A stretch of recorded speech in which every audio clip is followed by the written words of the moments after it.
There are a number of things that buzzwords that come up that came up during his presentation: pioneering, efficiency, simplicity, single clicks. Are these things that can actually be replicated outside of your organizations, but driven by your organizations? Now, what we've done is we put a mic on every table. There are about 5 or 6 of you sitting there. We have maybe 25 minutes before we break for lunch. The purpose here is to spend these 25 minutes and get as many of you talking as possible, because it's extremely important for us to be able to communicate amongst one another. Each of you has a best practice. Each of you has done something extremely successful that has worked. What is that thing? Each of you has at least one fact or one figure that all of us should be extremely proud of. What is that fact or figure? And until and unless we don't gather at forums and actually communicate these best practices, these facts, these figures, and have this knowledge sharing session, we cannot send this information out through the media and through analytical authorities such as the World Economic Forum, Gartner, Forrester, name who you might. But that's the one thing missing. In my various discussions with the CIO from Infotech, one thing that he's repeatedly said is we lack vision for his particular sector.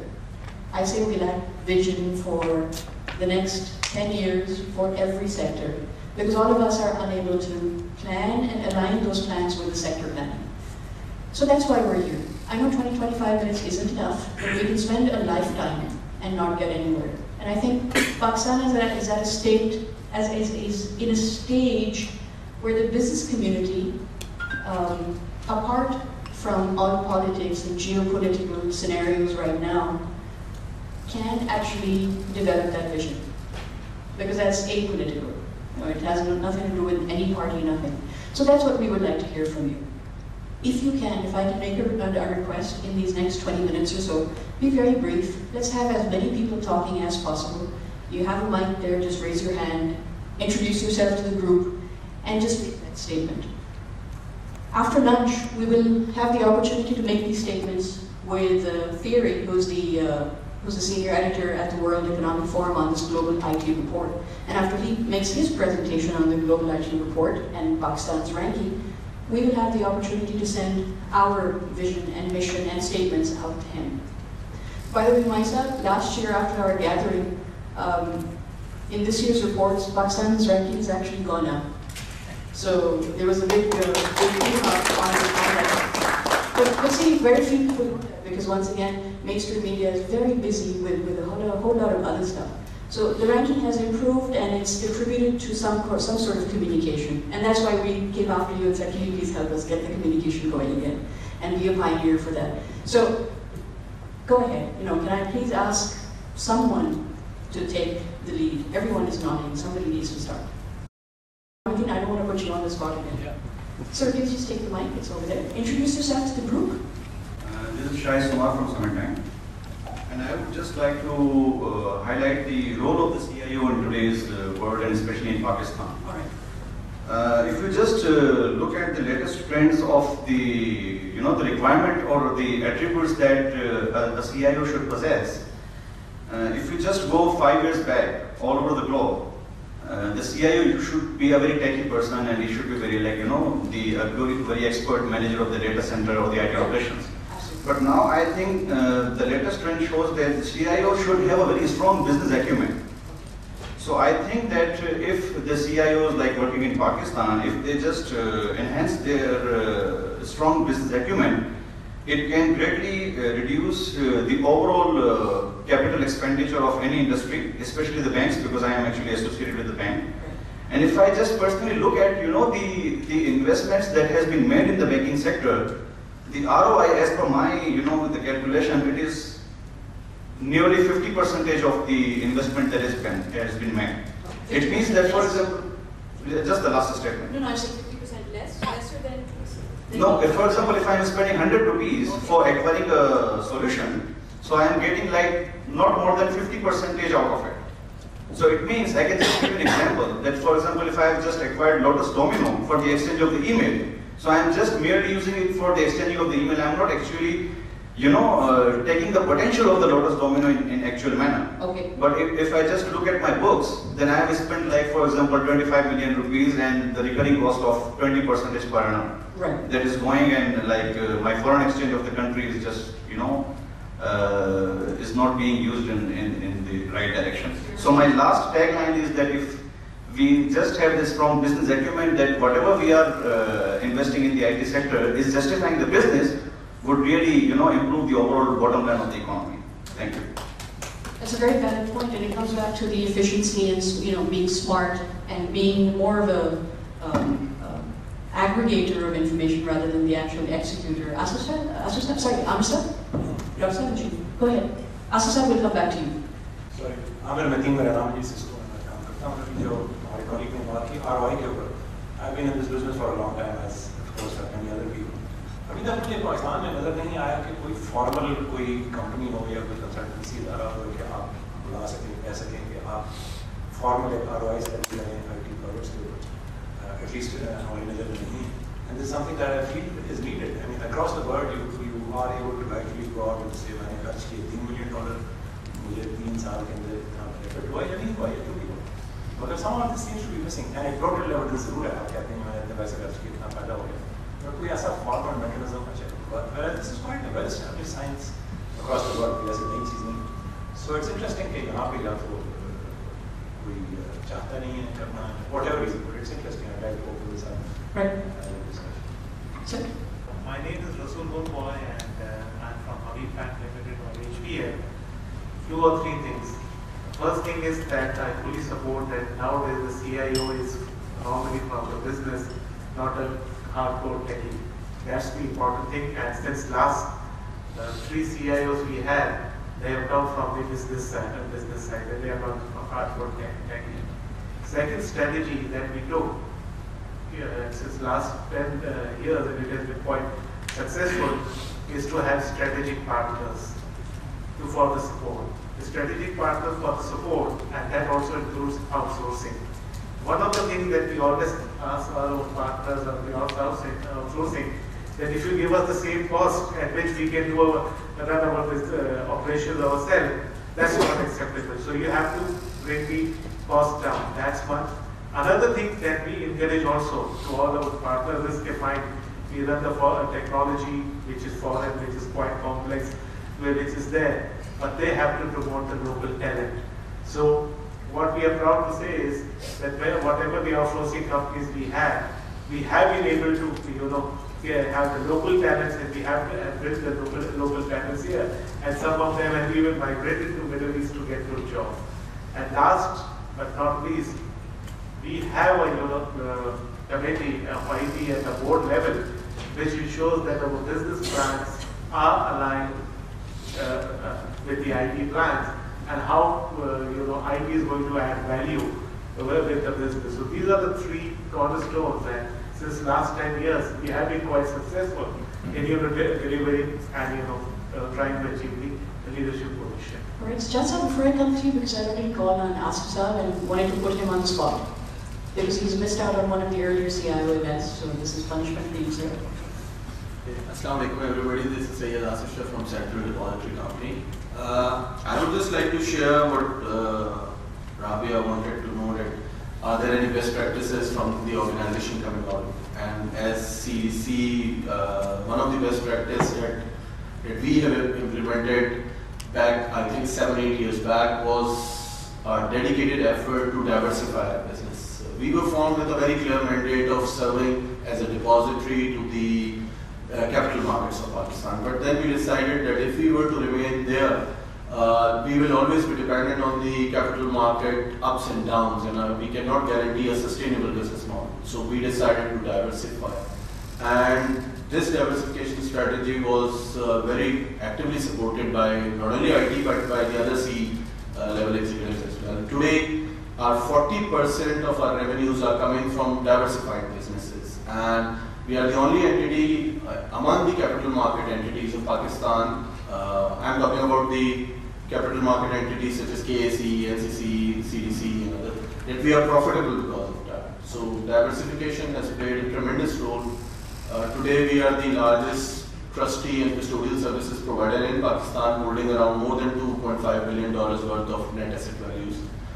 And as well as we are also the registrar and transfer agent for some 40 different companies. Plus, since last 1.5 years, 18 months, we have started our own IT practice as well as a separate IT Minds entity, and it's mashallah has been able to, in its 12 months period, has been able to not only go beyond break-even but also started making profits from this 6 months onwards. Do you agree with what Dr. Amir Mateen was saying about ROI since you moved in from outsourcing to in-house? Naturally. I also agree with the colleague Somat from Summit Bank that a lot of time we deploy technologies, we deploy solutions, and we don't take advantage of them to their best potential.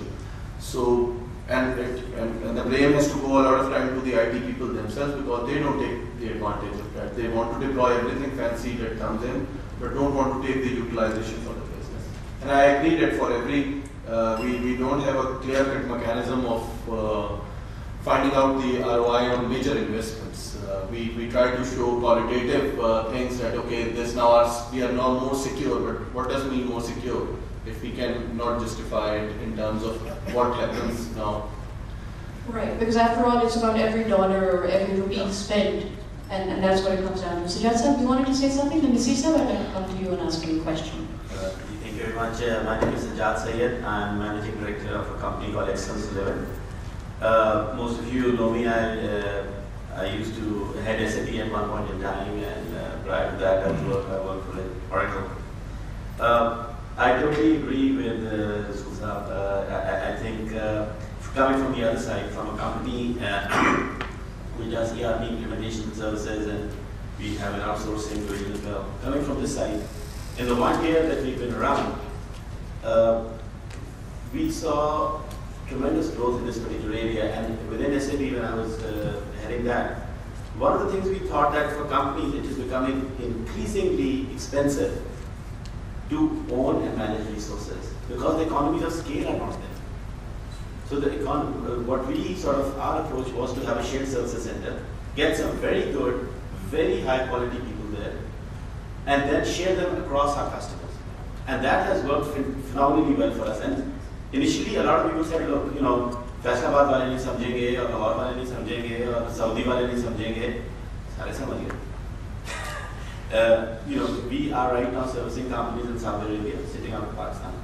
We are servicing companies in Faisalabad, Pakistan. They somehow, for some strange reason, understood the model. And as a businessman and a CEO, trust me, if the model is right, and you can actually prove it to them that economy, they understand the concept of economies of scale, they understand their cost structure, and they understand they have a few issues about data security, this, that, and the rest, which can be addressed and have to be addressed.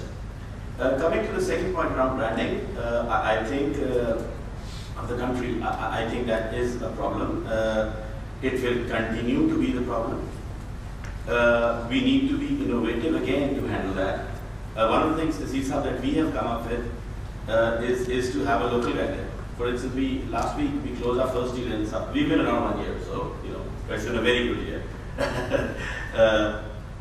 We closed our first deal in Australia by sitting in, we have an Australian front office with an Australian person running it. I mean, we don't even, we have to stay in the background. Do we lose some revenue in the process? Of course we do.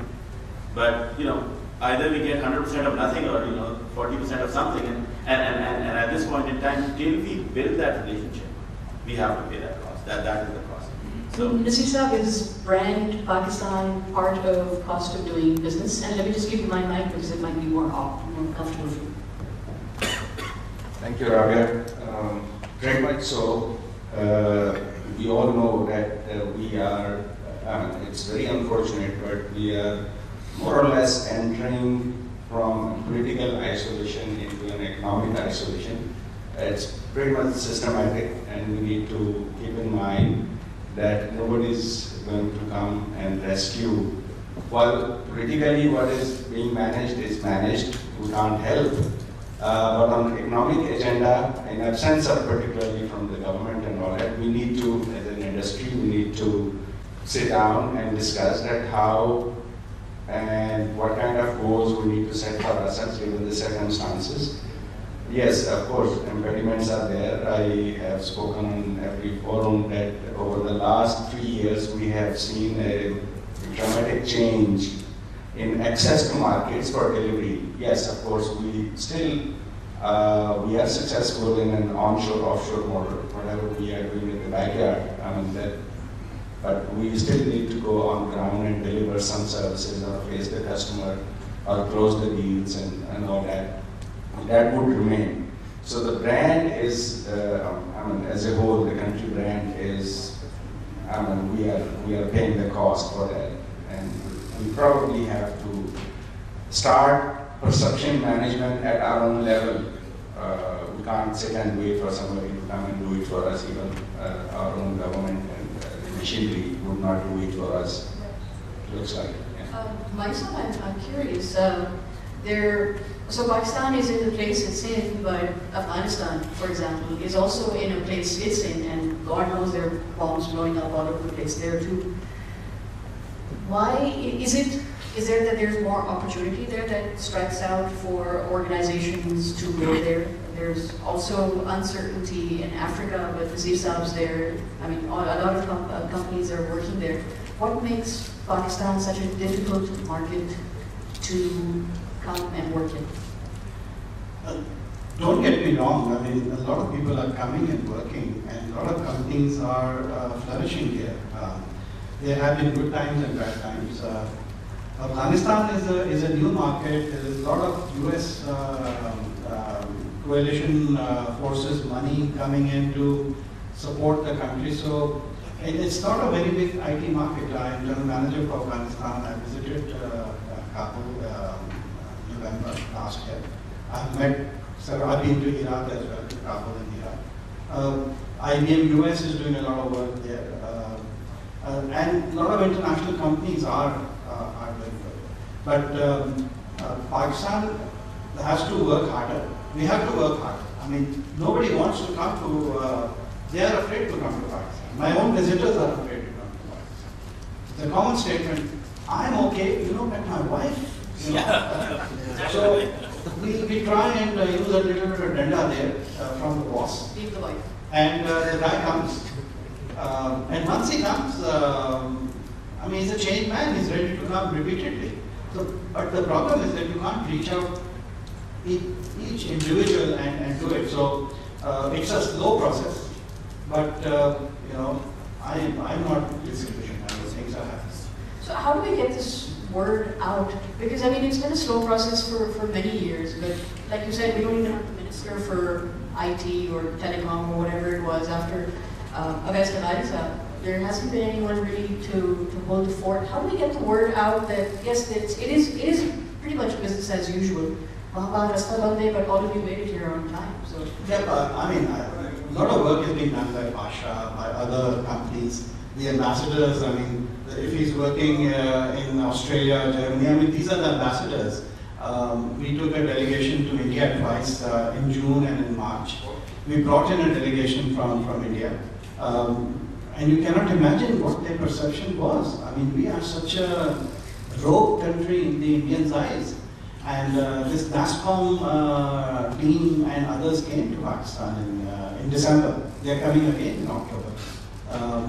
And their eyes were open. I mean, their spouses and wives were shopping at 9 p.m. and they just couldn't believe it. And we were working and they were shopping.